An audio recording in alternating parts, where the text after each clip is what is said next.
Technology is the most powerful change in the world of education. Everything changes.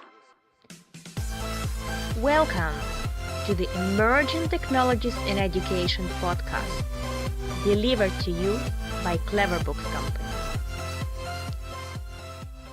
Dear listeners, thank you for joining Emerging Technologies in Education podcast series. And we have Michael today. How are you? Doing very well, Daria. That's brilliant. So I'm really excited to have you there as the guest at our podcast series today. And I would like to give Michael a word to introduce himself, which country he's coming from, and tell a little bit about himself and his background. My name is Michael Sutton. I'm living in the USA, but I'm a Canadian American, so I can cross the border both ways. It's certainly in this current political climate that might not be all that good, but I seem to be surviving. I have been involved in game-based learning for the last 35, 40 years, long before it was called game-based learning. And some people would interpret this as a new technology of using serious games, simulations, board games to stimulate engagement in the classroom. But it's really not new. It's been around for quite some time. I've recently had a chance to go through some historical information about people who invented Sims for the university classroom back in the 70s. So even though it's considered a technology, it's not always a high-tech tool. It's a high-touch tool as well. And I finished my doctorate when I was 57 years old, invited into McGill University in Montreal to work on that. And before that was a corporate executive in the IS/IT area. Okay, that sounds quite impressive background, and I really like that you touched this game-based learning.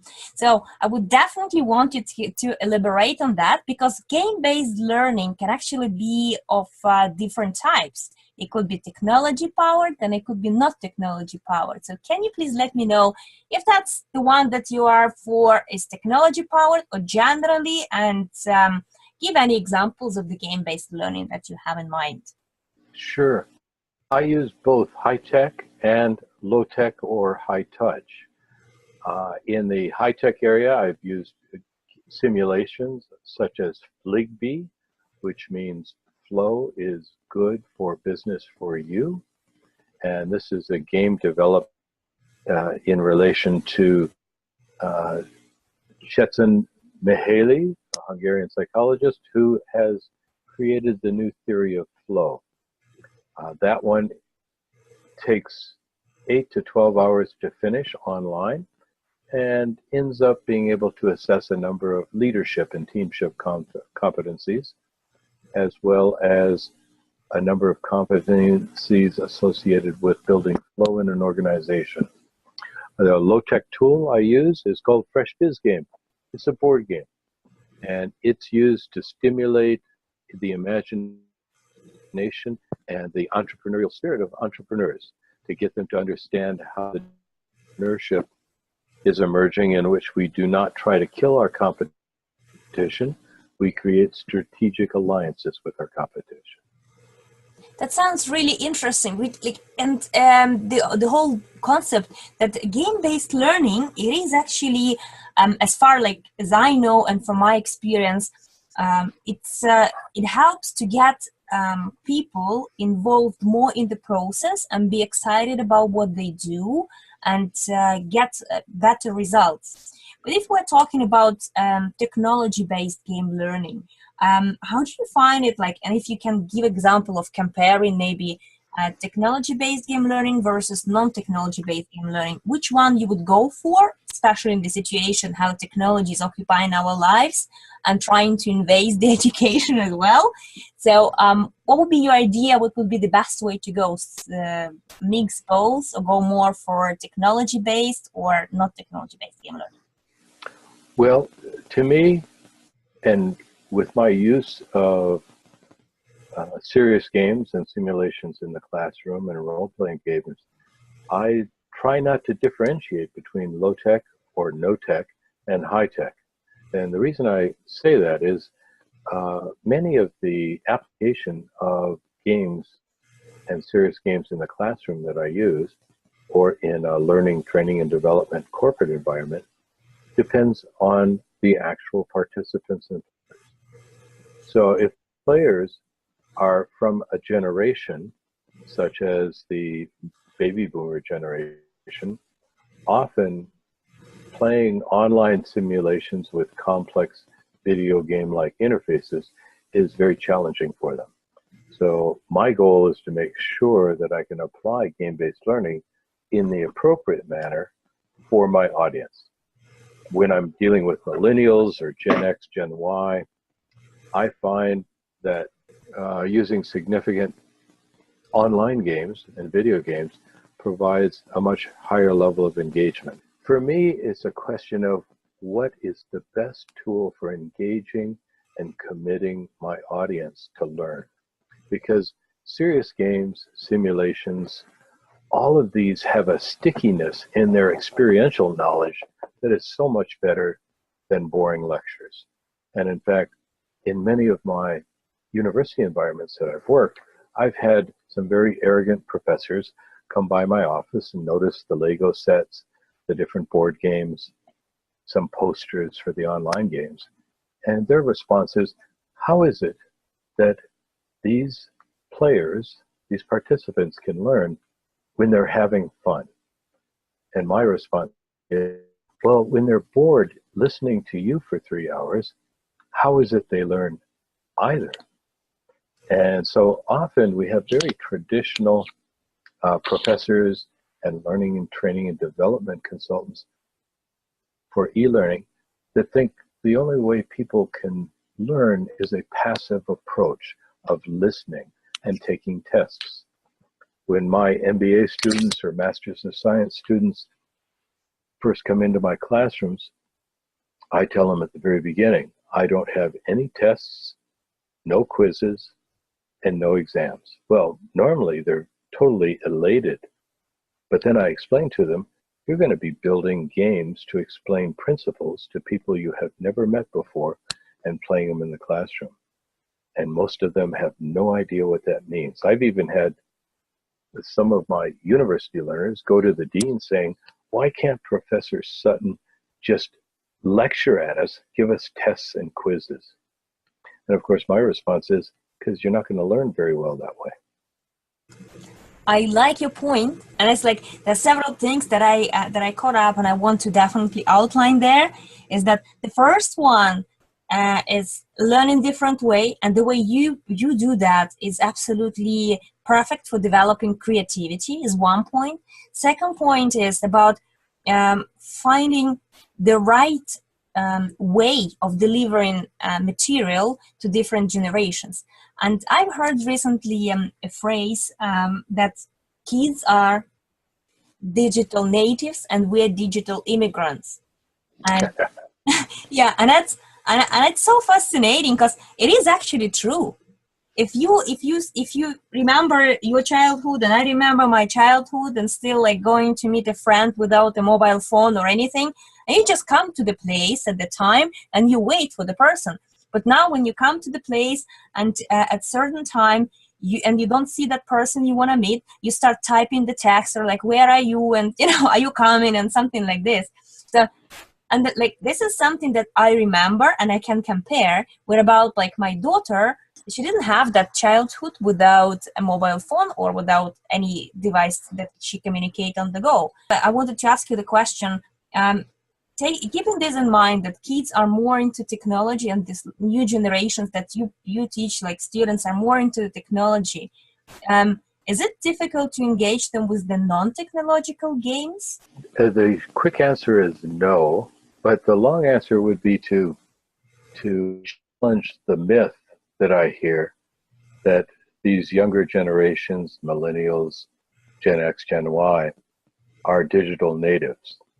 I know that that has become a very popular myth, but I have actually discovered the opposite. And let me explain why I think the opposite is true.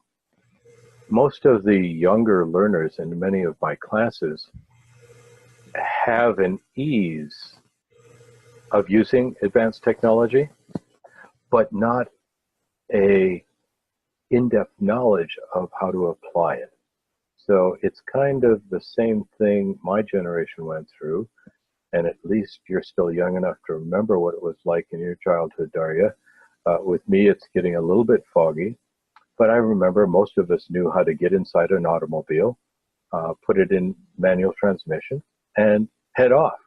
And the interfaces were always different between the different models, but most of us knew how to drive cars. It became a life skill. However, not a whole lot of people knew how to troubleshoot problems with the car. Now, we have that same thing in the classroom today. I will allow, of course, my learners to be using their laptops or smartphones during the course, and I'll even say to them, why don't we, develop a well-formulated search to discover information on this particular topic. And most of them just throw spaghetti at the wall, seeing if it will stick. They have no idea how to search with a well-formulated search argument. Now, they know how to get into their interface, just like my generation knew how to get into a car, but they really don't know how to apply knowledge and to get the most out of their digital spaces that they're inhabiting right now. So we may call them digital natives, but then I would put them at the same primitive level as certain types of natives that we used to think were not very well informed about the new world. And so when I deal with many GI generation or baby boomer generations, most of them that I have dealt with have been working with technology, and they take a much more methodological, critical approach to finding answers using the technology. So that's why I would differentiate between the two. Sure, we can call them digital natives if we wish, but most of them have a hard time figuring out how to use a sphere. What I'd like to suggest is we've lost the capability for sense-making, decision-making, and critical thinking by those digital natives because they haven't been taught how to approach a problem properly to find the solution.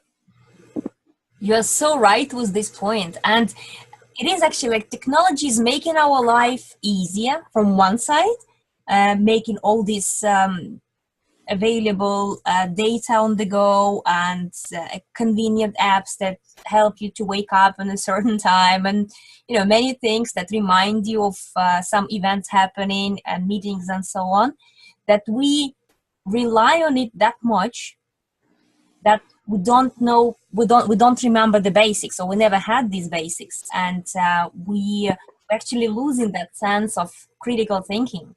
And I think one of the most important things that actually gamification helping out is with critical thinking. When you have the situation, you need to find the solution. And I think for educational purposes, it's so important to have those different technologies that are around critical thinking and those skills that is not possible to replicate with artificial intelligence, for example, because it doesn't have any critical thinking. Exactly. I am always anxious when I hear that artificial intelligence is starting to become more prevalent around us, because I did my undergraduate work in expert systems and knowledge engineering decades ago. And I understand many of the weaknesses associated with AI. And when I have a hard enough time phoning up an insurance company or the Department of Motor Vehicles and get a decent answer from a human being, I can't imagine the challenges we're going to be up against in this kind of telephone menu hell we've created with online services. Yeah, it will be frustration. I'm pretty much sure it will be frustration. And if I'm gonna ask you like the question, you definitely try to find new ways of teaching, and you definitely probably follow some resources. Would you recommend the listeners some blogs, resources, social media that you follow to keep up with the trends, gamification based on technology, for example? Actually, at this stage, I spend a great deal of my time connected to folks on LinkedIn who are in the serious games and simulations field. And many of them are publishing on a daily basis significant information that I then forward and curate to the large number of followers I have on LinkedIn.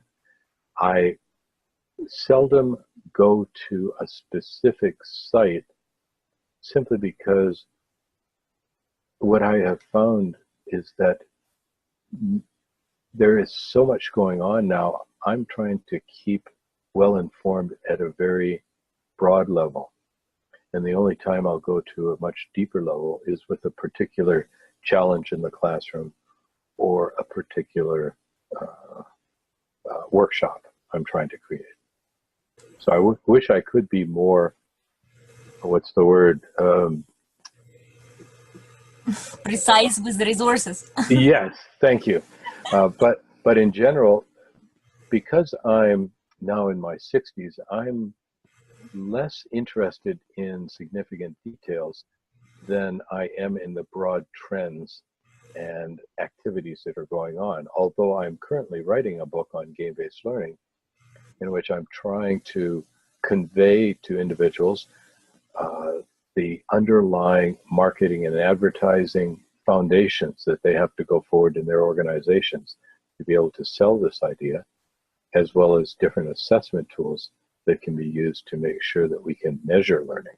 So when I have to go into those particular chapters in the upcoming book, yes, I'll usually do a lot of searches of ResearchGate or academia.edu for individuals who have published in this gamification, serious games, and simulations area. Sounds interesting and sounds great. And I'm looking forward to hear more about the book. When do you plan to finish it, by the way? It should be out in September of this year, 2018. Impressive. So I would like to get a note when it's out, because it sounds really interesting. Gamification-based learning I think it has a lot of potential, and you're right that it could be powered or not powered by technology, but it has one important part in it is forming this critical thinking. And I think one of the skills that is absolutely necessary for the kids that are growing up now and will be facing some future where we don't know which job's gonna be.